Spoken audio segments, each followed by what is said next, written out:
darkened moon.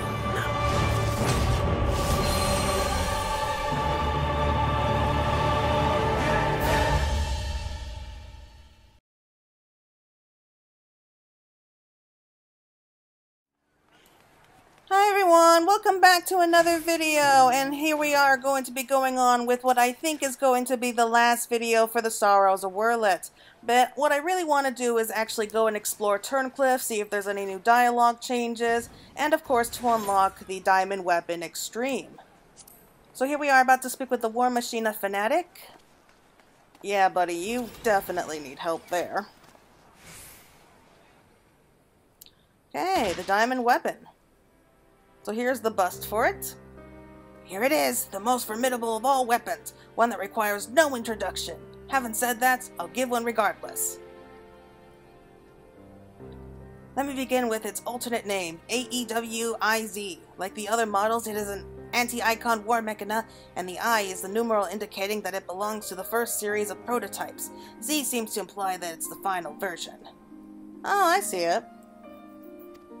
This is merely conjecture on my part, but the Ruby, Sapphire, and Emerald weapons appear to have been designed from the outset to gather data for making improvements to the Diamond Weapon.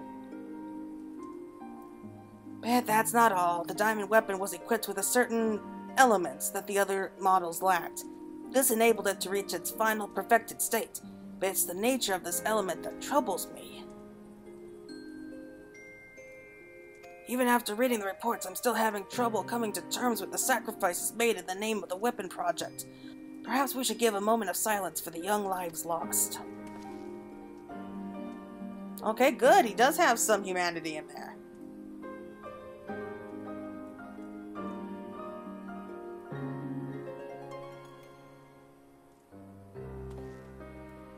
I was planning to give this sculpture to the people of Werlyt, as a reminder of the brave souls whose deeds eventually led to the independence from the Empire.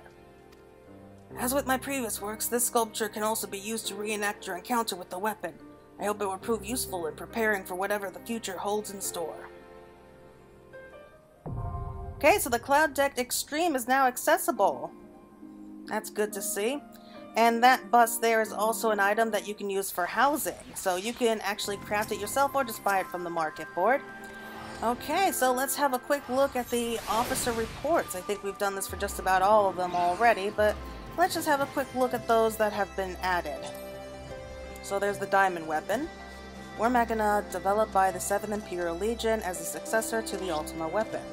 Although it was the 4th reported instance of the synthetic Orsight system being employed in battle, the Diamond Weapon differed from the previous models in that it did not incorporate the combat data of a renowned Imperial soldier.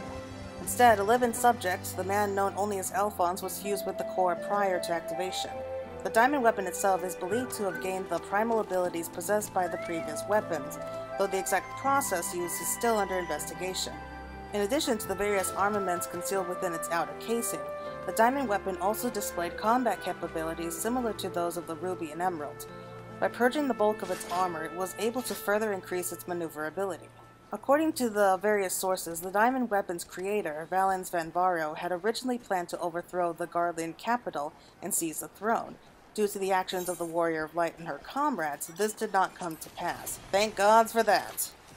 Name: Alphonse. The following regarding the subject was gained via verbal testimony of Gaius Belsar. A civilian of Werlyt whose parents died in an epidemic, he and several other children were later taken into the care of Gaius. As the most senior of his group of orphans, he took his role as their elder brother very seriously. His only known blood relative, his younger sister Ali, was among them. Oh, I didn't know that they were really siblings.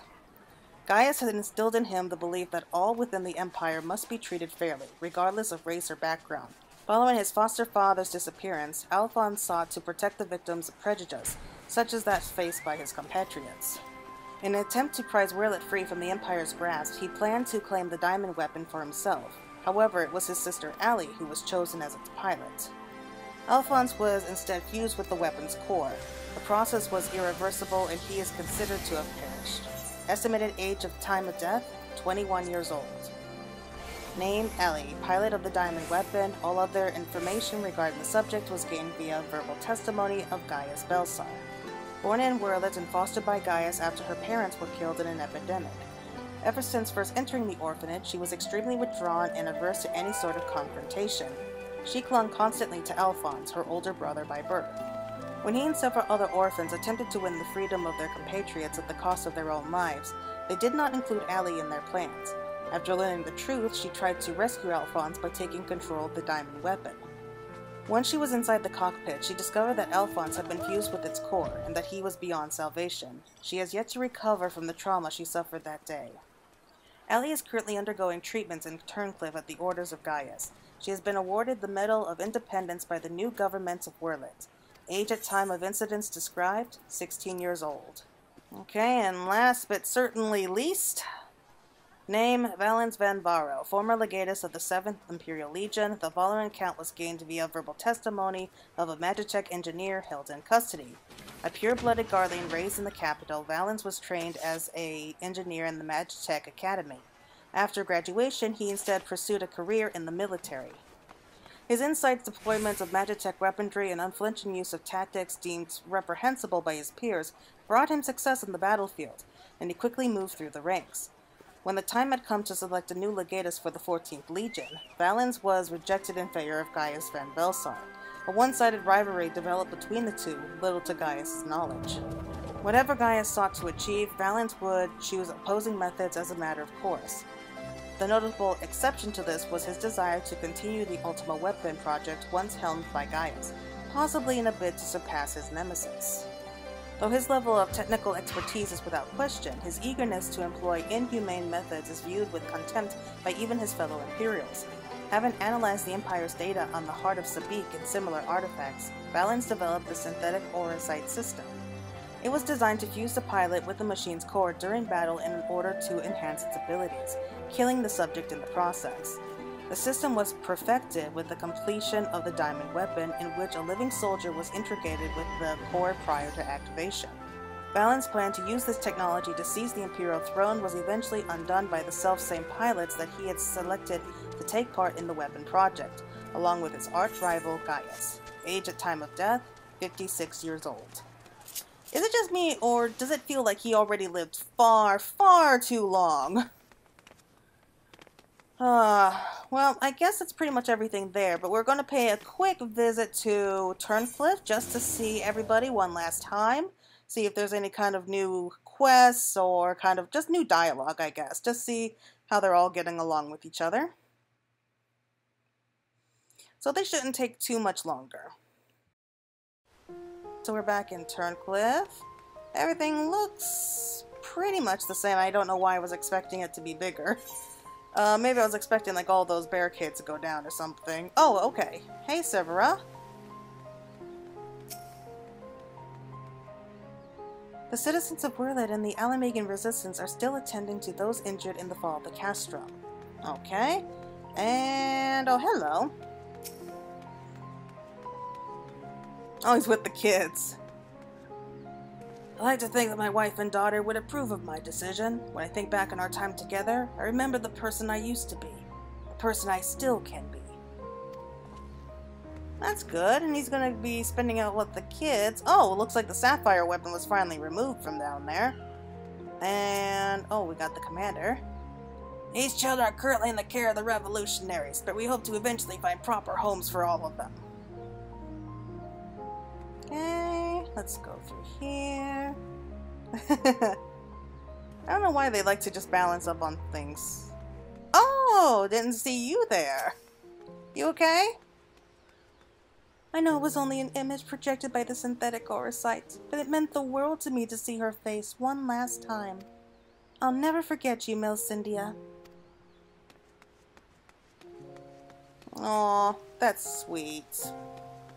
How about you? You're supposed to have the information, I guess.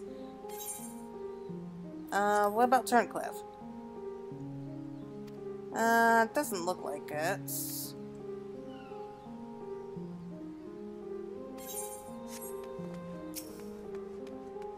It doesn't look like it. Oh wait, it is different this time. I never dared to dream we might finally be able to live in peace. If only my husband were here to see it. Okay, looks like there is some new dialogue. I was hoping for that. It's bizarre to think that Castrum Culinum was brought down by the diamond weapon itself. A case of the monster turning on its masters, you might say. What's even more strange is that there were no reports of any civilian casualties. It's nothing short of a miracle. Not really. Oh wait, it's those kids! Aww. Yep. There's no denying who he looks like, huh? Hey, come back!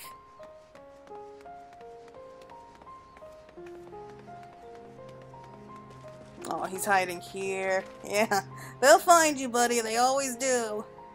So we just gotta wait here for just a moment. So if you don't know who these kids are, we actually see them coming up every once in a while.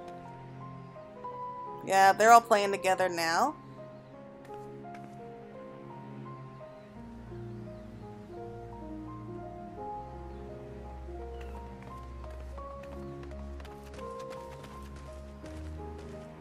Found you! I was so sure this was the best hiding place. We knew we'd find you in the end. Where would we be without our big brother? She's the only one left. She's the youngest, but maybe the cleverest. She's with father. Wait, what? Just keep playing with just the four of us. This is odd. That's a strange coincidence.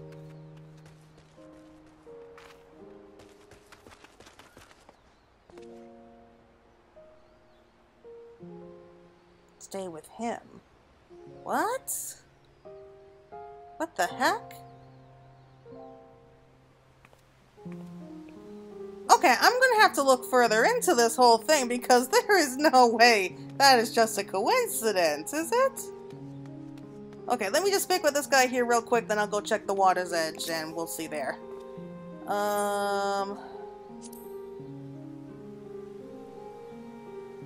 Yeah, not much there. I've already read that before. Yeah, it looks like it has changed a little bit.